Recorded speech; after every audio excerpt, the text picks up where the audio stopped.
ពិតជាគួរឲ្យសោកស្ដាយខ្លាំងមែនទែនសម្រាប់ចម្រើនគុណខ្មែរសាច់វាយឈ្នះគេ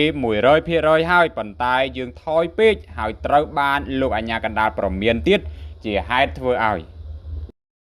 ដែលបងប្អូនមហាជនហ្វេនអ្នកគាំទ្រគុណខ្មែរបានដឹងទាំងអស់គ្នាហើយសម្រាប់វត្តមានកីឡាករគុណខ្មែររបស់យើង2រូប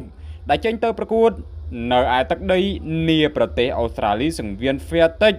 ហើយជុំវិញតកតងជាមួយនឹងកីឡាករគុណខ្មែររបស់យើងទាំងពីររូបមានចម្រើនគុណខ្មែរហើយនិងសានគុណខ្មែរដែលឡាយចម្រើនគុណខ្មែរប៉ះជាមួយនឹងកីឡាករម្ចាស់ផ្ទះអូស្ត្រាលីដែលមានឈ្មោះថា James Gostick ហើយសានគុណខ្មែរប៉ះជាមួយនឹងកីឡាករមកពីខាងប្រទេសថៃដែលមានឈ្មោះថា Thaksin Lek Thilek ហើយដែលឡាយសម្រាប់ចម្រើនគុណខ្មែរការប្រកួតត្រូវបានបញ្ចប់ហើយបងប្អូនប៉ះជាមួយនឹងម្ចាស់ផ្ទះអូស្ត្រាលីនឹងហើយអ្វីដែលជាលទ្ធផលគឺយើងចាញ់ពិន្ទុគេក្រោយឆ្លងកាត់ការប្រកួត5ទឹកពេញយ៉ាងស្វិតស្វាញហើយវាក៏ជារឿងមួយដែលគួរឲ្យសោកស្ដាយសម្រាប់ចម្រើនគុណខ្មែររបស់យើងផងដែរបើយើង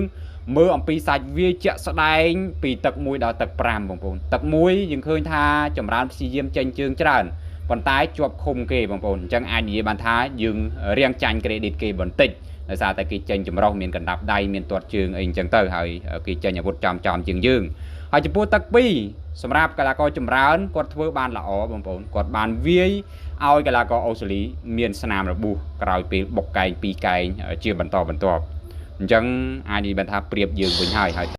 យសម្រាប់ទឹក3ចម្រើនគឺនៅតែធ្វើបានល្អបងប្អូនតាមរយៈការដែលគាត់ព្យាយាមចេញទាំងជើងចេញទាំងកណ្ដាប់ដៃក៏ដូចជាកែងការវាយឆ្មក់បានមួយចំពេញហើយសម្រាប់កីឡាករអូស្ត្រាលីមិនសូវជាវាយចំកីឡាករចម្រើនប៉ុន្មាននោះទេគ្រាន់តែថា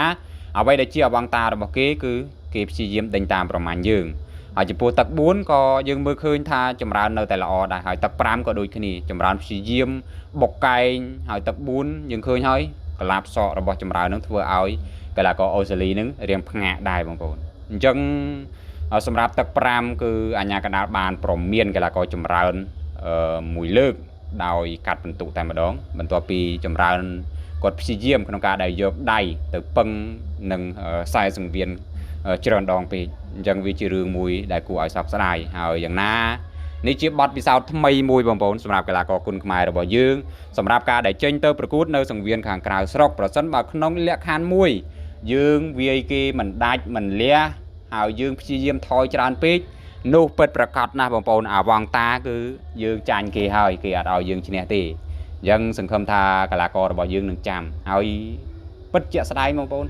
admin ជាអ្នកគាំទ្រគុណខ្មែររបស់យើងផងដែរយើងឃើញថាចម្រើនទៅវាយនេះហើយបើដូចជាថយខ្លាំងពេកហើយបងប្អូនមិនមែនគេហៅថាការទប់ល្មមទេហើយយ៉ាងណាមិញបើថយនៅទឹកដីរបស់យើងគឺអត់អីទេបងប្អូនប៉ុន្តែទឹកដីគេយើងធ្វើឲ្យរៀងស្វាហាប់បន្តិចក៏ជារឿងមួយល្អដែរហើយនៅពេលដែលយើងទៅថយសុតពេញ5ទឹកអញ្ចឹងវាជាកត្តាមួយធ្វើឲ្យគេហៅថាស្មារតីរបស់យើងនឹងវាដុនដាបទៅតាមនឹងហើយការដែលដាក់បន្ទុកក៏គេគិតទៅតាមនឹងដែរដោយសារតែតើតងជាមួយនឹងការដែលដើរចូលវាយជាអត្តភាពមួយហើយបងប្អូនបង្ហាញអំពីទឹកចិត្តស្វាហាប់នៅលើសង្វៀនមិនរៀថយស័ក្តិសមជាអ្នកប្រយុទ្ធអីអញ្ចឹងចំពោះ admin ក៏មិនមានអ្វីទៅជាការដែលខឹងសម្បាដែរគ្រាន់តែថាកីឡាលើសង្វៀនមានឈ្នះមានចាញ់វាជារឿងធម្មតាទេហើយចំពោះចម្រើន admin សង្ឃឹមថាគាត់នឹងសិក្សាបន្ថែម